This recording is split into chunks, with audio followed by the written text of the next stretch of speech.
Welcome to Optimal Aging, the show for fitness professionals who want to grow their businesses by helping more people over 50 live stronger, longer, and better.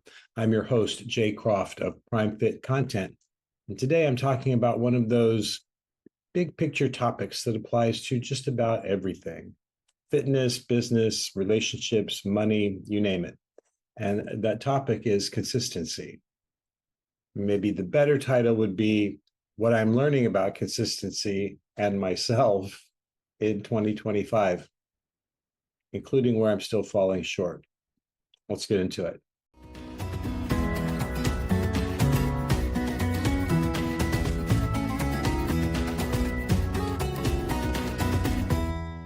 Part one, why consistency matters so much. Now, if you work in fitness, you already know this. The client who comes in and trains twice a week for a year is going to get better results than the person who comes in and trains like mad every day for 2 weeks and then burns out. Consistency beats intensity every single time. It's the same with nutrition, dieting, right? You can eat a one protein rich breakfast. It's not going to change your body, but eating well, 80% of the time for 6 months probably will. It's true for your clients, and it's just as true for you too, whether we're talking about growing your membership, building your brand, or developing your email list. Make sure your clients and prospects know all of this. Too many people out there are skipping healthy habits, like joining a gym, because they think it's an all or nothing approach. They don't want to give up their favorite foods. They don't want to live at the gym 24/7. It's your job to make sure they understand that they don't have to. Actually, it's my job as well. And that's one of the consistent themes that I address in the marketing materials I provide gyms through my business, Prime Fit Content. Hey, are you a fitness professional trying to grow your business with people over 50? If you are, then you need to know how to communicate with them, how to market to them, and how to get them to trust you with their fitness, well-being, and money. We're talking about millions of people who are a little older than the typical market that the fitness industry usually pursues. They have more money, more time, and better motivation to make the best long-term fitness consumers you'll find anywhere. If you're not focusing on them, you should be. Prime Fit Content is the only content marketing company designed specifically to help you engage people in this group and to help you distinguish yourself from competitors in your community. It's effective, affordable, and super easy to use. Check it out at primefitcontent.com. That's prime, like prime of your life, fitcontent.com. Back to the show. Part two of this podcast is how consistency has worked for me this year, the encouraging part. In 2025, I've been fortunate to see steady upward progress in a lot of areas. Prime Fit Content continues to add new customers, not by huge leaps, but month by month, reliably. I consistently wrote every day until I had finished my book, Selling Longevity. And it's doing well. People are buying it, talking about it, sharing it. This podcast is growing. I now have almost 200 episodes, which I wouldn't have believed possible when I started this. I added a video version on YouTube this year. I don't think I've missed a week of the podcast in 2025. I keep getting requests from people who want to come on the show as guests, and people keep listening. Now, none of this happened overnight. I didn't go viral. I didn't have one massive sales week that made the year. This is all the result of showing up every day, over and over again, doing the boring stuff, recording episodes, writing content, emailing people to come on the show, talking to gym owners and ordinary folks about their fitness and trying to understand what's motivating them to change their lives every day. So if you're a gym owner or a coach and you're feeling frustrated that things aren't happening fast enough, I want you to remember that slow growth is not the same as no growth. I get impatient too. I want more. I want right now. But, consistency might be slow. It might not be too super exciting, but it compounds. Part three, where I'm falling behind. Okay, so that's the good part for me this year. I'm going to share something that I'm not particularly proud of.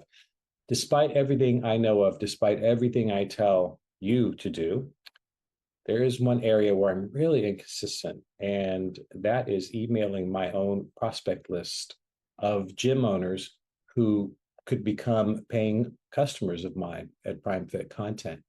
Yep. I tell gym owners to email their prospects twice a week. I even give you the tools to do it. But me, I can't even manage once a week with any kind of rhythm. Some weeks I send out two, other times I ghost my own list of prospects for weeks. It's chaotic, it's embarrassing. And the worst part, I know it's hurting my business. I know that list is full of people who have shown interest in Prime Fit Content, people who raise their hands and might want to become paying customers. And I'm not showing up for them the way I should. So, what's my problem? Honestly, I don't know. Maybe I'm tired of making so many decisions. Maybe I'm doing too many things and I need to drop something and focus on what remains. Maybe it's poor time management on my part. Maybe it's just a blind spot that I have. We all have them. But I'm sharing this with you because I want to be honest. And you, if you're honest with yourself, probably have a version of this in your own business, something that you're consistently inconsistent about. Maybe it's posting on social media or following up with leads or showing up consistently for your current clients, the ones you're kind of tired of who keep showing up and you want new ones. I don't know. You do. You know. So here's some lessons and takeaways for both of us. Here's what I'm thinking. Maybe this helps you. Maybe it helps me just to talk about it, hold myself accountable to you all. Consistency doesn't require perfection. You don't have to do a bang up job every single day. You just have to show up every day and do your best and not quit after a week or two or when it gets hard or when it gets boring. If something's important, systematize it. Whether it's workouts or emails, if you leave it to when I have time, you won't get it done. So block out the time, commit to it on your calendar. I learned this again earlier this year. I was working with Pat Rigsby, a fitness coach that many of you probably know. Pat's helps gyms grow in a lot of more complex ways than I can do with my content. And he doesn't just focus on gyms trying to work with older people. He's got a really helpful 6-step daily process to check off certain items, certain tasks throughout the day. And if you do these things over time, you build up your communications, you're out there more, in time you grow your business, right? Well, I did this every day for 6 weeks and it was a lot of fun. Got a lot of feedback, saw some progress for 6 weeks. And do you know what I did at the end of 6 weeks? That's right. I stopped doing it. I had that accountability with Pat's group. I had his little chart showing me what to do every day, and I could do all of that on my own. I don't have to have Pat there holding my hand, or do I? I don't know. I let one skipped day become a skipped week, and then it's really hard to get back on track. And yes, all of this sounds familiar, doesn't it? It's the same thing we all tell ourselves about anything that we're trying to do to improve ourselves. It's the same thing your clients and prospects fear about trying to get in shape again, especially if they're a little older and they've failed a time or two in the past. So remember that. Just like I want you to be compassionate toward yourself about this inconsistency, I want you to be compassionate toward them and make sure they know that they can, miss a workout here and there. They can have a pizza and a beer here and there, as long as week in, week out, over time, we're all doing the things that we've committed to do to get where we want to go, to get back on track. Other things that are coming to mind about all of this is we need to track our progress, not just our feelings. Many of you have fitness consumers who get frustrated when they don't lose weight after working out with you for a few weeks or months. Never mind that their body fat's down and their clothes are fitting better and they're sleeping better at night. They're obsessed on seeing the number on the scale come down, right? But if you show them the bigger picture of how to look at their progress, they're going to see that they are indeed making real progress, that their effort is paying off. And in my business, and I'm sure it's the same for many of you too, sometimes it feels like nothing's working, right? I'm coming in, I'm showing up, I'm doing all this hard work, and it's just not happening as fast as I need it to happen. But if you zoom out, when I zoom out anyway, I can see growth. It's probably there. I just have to be able to measure it, to look back at where I was when I started instead of being frustrated that I'm not always somewhere out there ahead where I want to be, right? If I can turn back and say, hey, I didn't have anything when I started this, or I only had X number of customers or so many dollars in revenue, and now look what I have. That's a much more rewarding and encouraging way to look at your progress than always judging yourself against the future, because you're never going to get to the future. It's always out there, right? Anyway, the idea of self-compassion is very personal for me. I'm like a lot of you probably. I'm hard on myself. I want to be perfect all the time.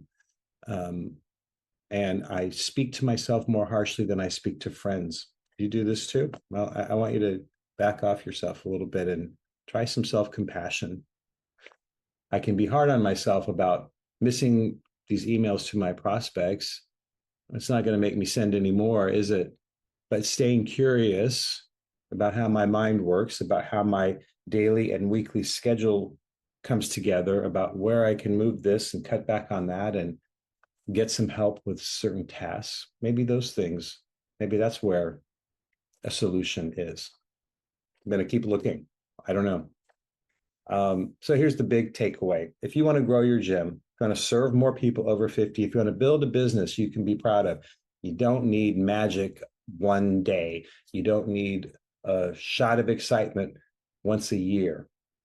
You need to do the same boring, right things over and over for months or years.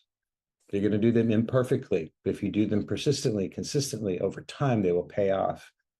I'm learning this in a lot of aspects of my job, my business, my life.